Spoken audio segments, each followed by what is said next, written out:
Time now for sports on 104.7 The Cave. Here's Ned Reynolds.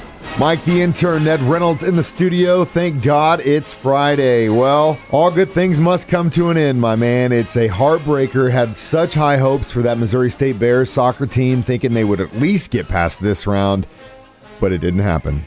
That is the nature of not only sports, but of soccer in general, because it is of such a game that 1 point, 1 goal makes the difference, and that's what Creighton got. They sent one of their star players, a 2-time All-Big East performer. Creighton's in the Big East Conference now. Got him in the corner, double-teamed him. He got past the double-teamed, kicked the shot from the baseline, and it found its way into the upper corner of the goal, and that was it. Creighton won, Missouri State nothing. And end of the line for the Missouri State Bears, number 1, and John Leamy, number 1, because that was his final game as head coach. That's a shame to end it like that, but then again, that's the nature of the sport of soccer, and Creighton is the one who advances with an 8, now 9-7 record, and they head down to Tulsa to play the Golden Hurricane on Sunday in the second round of the NCAA. You're right, there were high hopes for this team. The Bears were 17-1 going into this game, had a magic year. But again, that's the nature of the sport, and Creighton is the winner. That's a doggone shame, but it does happen. It does happen. Speaking of good things coming to an end, college football is getting closer and closer to being over, and that means the heat is getting turned up. This weekend, we got a lot of great games. If you play your cards right, first one you should definitely watch, Michigan State, Ohio State, to kick off the day. I'm a little bit surprised at the spread in this one, too. Ohio State is a 19-point favorite. Michigan State's not. I think they're definitely going to give them a run for their money, for sure. Team's in Columbus, so anything can happen, but I think Ohio State probably wins this one. I'm really interested in Alabama, Arkansas. Alabama should win, but Arkansas has been playing pretty well, folks. They're a good football team. The Razorbacks are a 20-point underdog going into this one. There are a number of good games going on all across the country. Oklahoma has to bounce back, and they're playing Iowa State. Iowa State's a pretty good football team. Also a good team. Nebraska, Wisconsin. Wisconsin will be a dandy. Game. I think probably Wisconsin holds on. The Badgers are just an interesting football team. They'll blow you out when they have to, and then they'll play very close when they have to. They've been inconsistent this year, but so many interesting factors. A couple of them that are pretty big out on the West Coast. UCLA and USC, they play every year. Of course, it's an in-city rivalry. UCLA's in Los Angeles, and surprise, so is Southern Cal.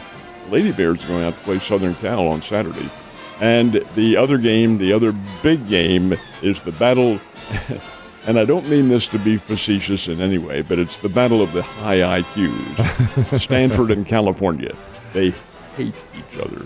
They're not very far away. Berkeley and Palo Alto are just separated by, maybe 30 miles or so, somewhere around there. Maybe takes you about 5 hours to get there. It will, because one student body will block the other one. Anyway, they are both such highly regarded academic institutions.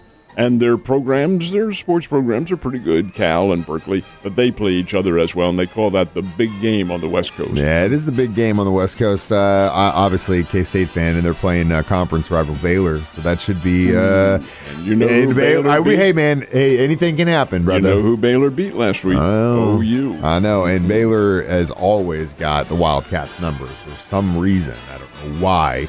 But we do have some local teams in the area that are still in the hunt in high school football. Is that right? We do indeed. And these they're borderline our coverage area. Thayer, for instance, is pretty much out of it down in Oregon County, but they're playing the defending state champions, Windsor, and that game's on Saturday. But we do have some others that really do fit into these circumstances as well.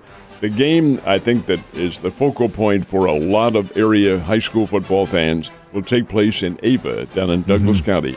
And that's the undefeated Ava Bears against the undefeated Lamar Tigers. That will be a terrific football game. They're both great football teams. Lamar, of course, is an 8-time and defending state champion.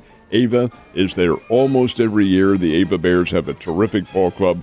And that game's at 1 o'clock tomorrow afternoon down in Douglas County. Seneca plays tomorrow at Mexico, Class 4. And this will be another really good football game. The West Plains Scissors going to Hannibal, and they will play up in Hannibal tonight. And then another game tonight. This will be a dandy. The Lebanon Yellow Jackets and the Webb City Cardinals. wait a minute, Webb City is there? They've had a down year. Yeah, they've lost a couple of games. It's been a down year. The thing about Webb City, they are a 15-time state champion. Monster. They know how to do things. No, they don't have quite the great team that they've had in the past, but they're so disciplined, so consistent. I broadcast a game earlier this season, Webb City and Nixa, and Nixa ran them out. Nixa had a big game. Webb City also got run out by Carthage. Carthage had a great team, defending state champion. They played last week, and Webb City beat them a second time around. You never can tell. They play Lebanon tonight, two great football teams. This should be a lot of fun. So Lebanon tonight for you, and then who's picking you up and taking you down to Ava tomorrow? Ned Reynolds is going to sit on his fat behind. Let me know how it goes. Ned Reynolds, Mike the intern, talking about cat problems on a Friday morning.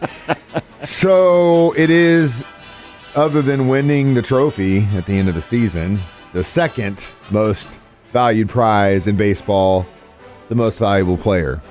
And it's tough. I mean, you think about guys that get MVP in football, they got to maintain health all the season, but it's short. But baseball, getting that MVP, there's so much competition. There's so many great players. But do you think they got it right this year? I do. I do indeed. In the American League, of course, it was unanimous. Shohei Ohtani. Oh, no question at all. I mean, the guy, you don't get a better, more complete baseball player than him. When you get a hitter and a pitcher at the same time, and the guy had a magnificent year in both categories, I really do think that somewhere along the line, the Angels are going to say, hey, look, it's one or the other. We'd prefer you to play every day and hit, because the guy he's a future Babe Ruth, for heaven's sake. But he's a unanimous choice. There are very, very few ever unanimous choices for most valuable player. He gets it in the American League, and for a second time in his career, the National League winner is Bryce Harper of the Philadelphia Phillies. Harper had a magnificent year. He hit 35 home runs, and his batting average 309, somewhere around there, and had a bunch of RBIs, over 100. The guy is a complete ball player at the peak of his career. It's his second win. His first one was with the Washington Nationals back in 2015. But it's Harper and Ohtani. They are the MVPs, and it is arguably the most coveted individual prize in all of sports. Well, I'm glad your team got an MVP this year. That's a reason to celebrate. It would have been a little bit better if they'd made the playoffs and all that, but... Hey, got it, something to celebrate. Hey, coming from a guy who used to celebrate first downs when his team would get them, any time to celebrate is a good time, my man. Speaking of which, we were due a dud, and I kind of had a feeling last night's Thursday night game was going to be a dud. Patriots definitely owned Atlanta, but man, Atlanta just looked like trash last night. They are really flat, and I'm surprised with Matty Ice as their quarterback. He can't get anything done at all. And that rookie receiver, too, Pitts, is great. Threw the ball to him, and he couldn't get anything done either. It was 25-0. The New England Patriots beat the Atlanta Falcons. The Falcons were coming off a 45-3 thrashing by the Dallas Cowboys. So in 2 games, they've scored 3 points. That's not good. It shows you how big of a weapon Patterson's been for that team, because that all started when he got injured, and he didn't play last night. And his ability to catch the ball and move in open field really screws everybody up. But when you take that out, it shows you how much they're leaning on it. They were counting on him playing last night, too, and he did not. He's in my fantasy team. I had to sit him. I know. And he's a nice player, too. Yeah, he is. No pro, but a nice player nonetheless. Anyway, New England gets the win. Watch out. The Patriots are coming on now, and they're playing well. Especially impressed with Mac Jones, a rookie quarterback. He's not playing like a rookie anymore. And I hope I don't have to bite my tongue on this, but you know who he reminds me of? I was at the bar last night, and we talked about it. So I talked about it to probably 5 different tables, Ned. I swear to God. I said, you know what?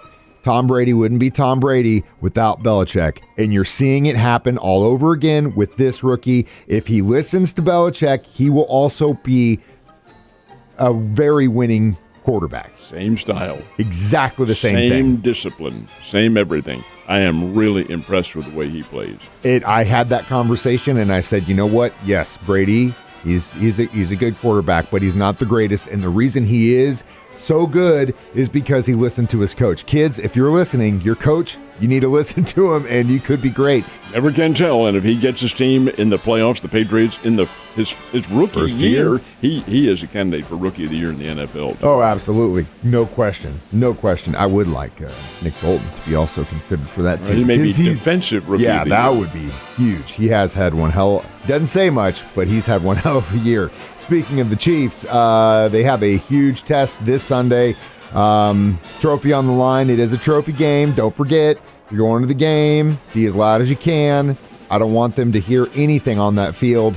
And Ned Talk starts at 1. And the trophy that Mike talks about, too, is one that dates back to the days when they were both housed in Dallas. The Dallas Cowboys won the geographic war. Dallas Texans moved to Kansas City a couple of years after their existence. So that's the little running trophy that they have. Game itself is a big one. Dallas is having a very good year. The Chiefs are looking to rebound. It is a 3:25 kickoff, I believe. But Ned Talk here on the radio, here on the network, on the Chiefs radio network, begins at 1 o'clock, and then the pregame show we join at 2 o'clock. So it'll be a very interesting little set two of games that we have. But our broadcast here is 1. Ned Talk will go on then, and we'll find out what's going to happen when they play on Sunday. It's going to be a huge, huge game. Huge.